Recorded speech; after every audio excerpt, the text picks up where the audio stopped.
အဲ့ရောဝစ်စနေကနေပြီးမှကျွန်တော်ပြန်လဲကြိုလိုက်ပါတယ်ဒါနဲ့ဒီနေ့ကတော့ကျွန်တော်ဝစ်စနေ program အတွက်မဟုတ်ပါဘူးကျွန်တော် program မှာပါတယ် music host ဖြစ်တဲ့ဘာထူးနဲ့ကျွန်တော်တကယ်ချင်းချစ်ချစ်ရဲ့အတွဲခွေဖြစ်တဲ့အင်္ဂါကြိုခွေနဲ့ပြန်ထွက်ပါတော့မယ်အဲ့တော့ကျွန်တော်ဒီနေ့ razzle လုပ်နေတယ်အဲ့တော့ဒီကောင်တွေဘာလုပ်နေလဲကျွန်တော်တို့ကြည့်ကြမယ်ဒီနေရာမှာကျွန်တော်နောက်တစ်ခုပြောချင်တာကျွန်တော်တို့ရဲ့ program ကိုတစ်ဖက်နောက်ဆုတ်ထားပါတယ်ဘာလို့လဲဆိုတော့ဒီပွဲရှိလို့ပါအဲ့တော့အဲ့အတွက်လည်းအားလုံးတောင်းပန်ပါတယ်ကျွန်တော်နောက်တစ်ဖက်မှာကျွန်တော်တို့ရဲ့ program မှာပြန်တွေ့ပါမယ်ခုလောဆယ်တော့ကျွန်တော်ဘာထူးနဲ့ချစ်ချစ်ဘာလုပ်နေလဲကျွန်တော်ကြည့်ရအောင်ကျွန်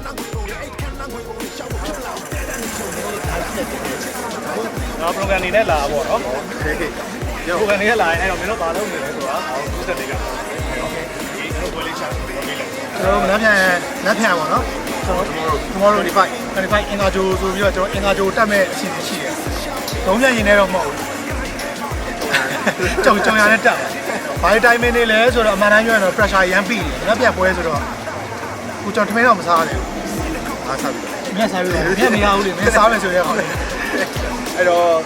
ဒါကျွန်တော်လည်းဒီမှာဒီတိုင်းဒီမှာပြင်ဆင်ထားတယ်။လက်ပြန်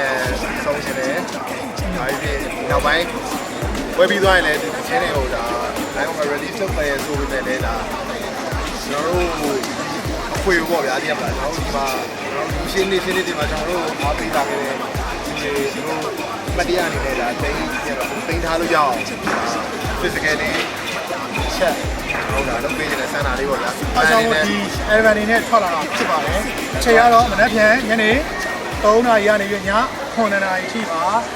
ကျွန်တော်ခွေရောင်းပေးမဲ့အစီအစဉ်လေးလည်းရှိပါတယ်ခွေကတော့2မျိုးရှိရယ် video CD audio CD နဲ့ poster နဲ့ရယ် premium ပေါက်ရယ်ဆိုပြီး2မျိုးရှိပါတယ်ခွေရောင်းမဲ့နေရာ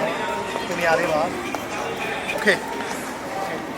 တွေ့မယ် okay အဲ့တော့ကျွန်တော်တို့ဘာထူးနဲ့ကြည့်ရဲ့ပွဲမှာကျွန်တော် host နေမှာဖြုတ်သွားတယ်ဘာပါလဲလာမှာဖြစ်တဲ့အတွက်အကြည့်ကြပါ